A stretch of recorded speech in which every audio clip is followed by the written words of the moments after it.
नमस्कार दोस्तों, मेरा नाम अनिल है। मैं एक रिकवरी एडिक्ट हूँ और अन्य के कदम पहला जो कंटिन्यूटी में कल मैंने पहला पेज कर रहा था, ये कैसे काम करता है। पहला कदम,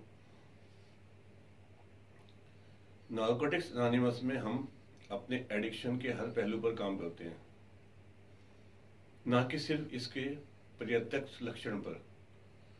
हमारा अनियंत्रित नशे का सेवन हमारी बीमारी के बहुत से पहलू हैं।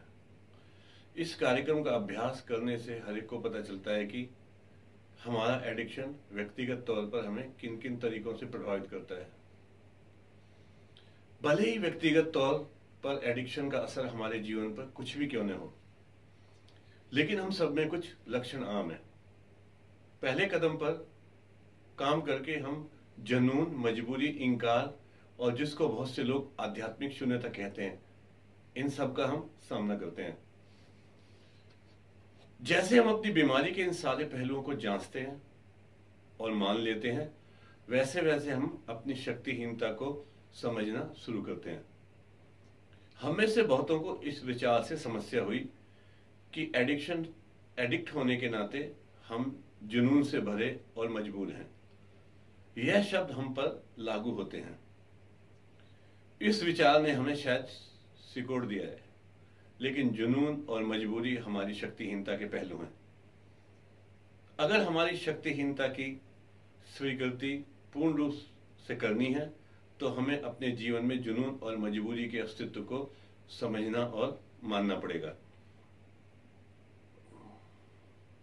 हमारे लिए जुनून का मतलब है एक अंतहीन विचारधारा जो नशे के सेवन के साथ, नशा खत्म होने के साथ और नशा प्राप्त करने के साथ इत्यादि बातों से जुड़ी हुई है। हम अपने मन से इन विचारों को बिल्कुल ही नहीं हटा सकते। हमारे अनुभव के अनुसार मजबूरी का मतलब लगातार नशे का सेवन करते रहने का अकारण आवेग का होना है, भले ही उसका परिणाम कुछ भी क्यों न हो।